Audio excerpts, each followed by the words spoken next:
নিম্নচাপের দোসর অমাবস্যার ভরা কটাল। বঙ্গোপসাগরে তৈরি হওয়া নিম্নচাপ এগোচ্ছে স্থলভাগের দিকে।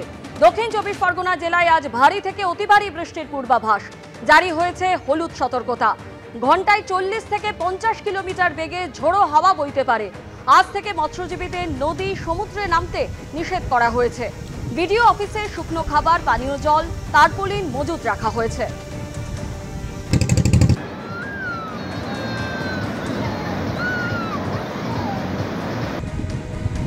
জেলা প্রশাসন, কাকদ্বীপ মহকুমার প্রশাসন, নামখানা ব্লক প্রশাসন ও ফিরাজগঞ্জ কোস্টাল থানার পক্ষ থেকে জানানো যাইতেছে যে বঙ্গোপসাগরে গভীর নিম্নচাপের কারণে আগামী 3 দিন সমুদ্র উত্তাল থাকবে এবং প্রবল বৃষ্টিপাত হবে।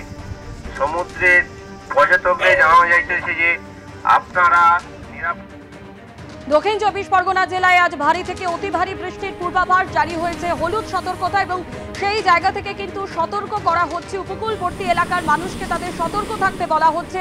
ঘন্টায় 40 থেকে 50 কিলোমিটার বেগে বইতে পারে ঝোড়ো হাওয়া। শহর কলকাতা বা বঙ্গে কিন্তু প্রাক বৃষ্টির বর্ষা তা কিন্তু শুরু হয়ে গিয়েছে এবং আলিপুর আবহাওয়া দপ্তর সূত্রে খবর যে এই পরিস্থিতি চলবে কিন্তু একেবারে 31 তারিখ পর্যন্ত এবং তারপর থেকে বর্ষার যে পরিমাণ ধীরে ধীরে কমলেও আগামী 31 তারিখ বা শনি থেকে রবিবার পর্যন্ত কিন্তু ভারী থেকে অতি ভারী বৃষ্টির সম্ভাবনা রয়েছে। এবং আজকেও সকালের দিকে আমরা দেখেছি একদম রাতের দিকে উত্তর চব্বিশ পরগনা, অন্যদিকে 2 মেদিনীপুর সহ দক্ষিণবঙ্গের বিভিন্ন জায়গাতে কিন্তু ভারী বৃষ্টি হয়েছে। সকালের দিকে হালকা মাঝারি বৃষ্টি হওয়ার সম্ভাবনা থাকলেও বিকেলের পর থেকে কিন্তু ফের বৃষ্টির সম্ভাবনা রয়েছে।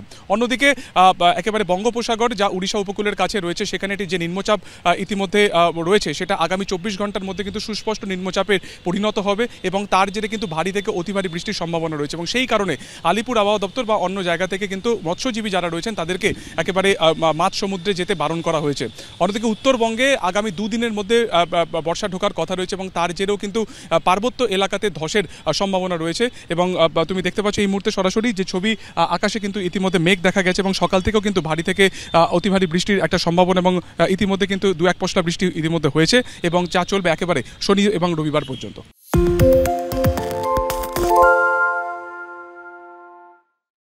সত্য অন্তহীন, সত্যের খোঁজও তাই, সত্য সন্ধানে তাই আমরা অক্লান্ত, অকুতভয়। এবিপি আনন্দ নতুন ভাবনার প্রতীক, যা মনে মুক্ত, তথ্যে যুক্ত এবং যাবতীয় সীমানার বাঁধন থেকে মুক্ত।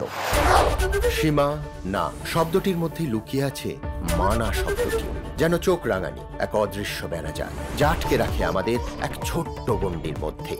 একমাত্র সঠিক খবরই গড়ে তুলবে এক মুক্ত সমাজ।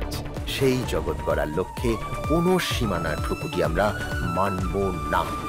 এবিপি আনন্দ এগিয়ে থাকে, এগিয়ে রাখে।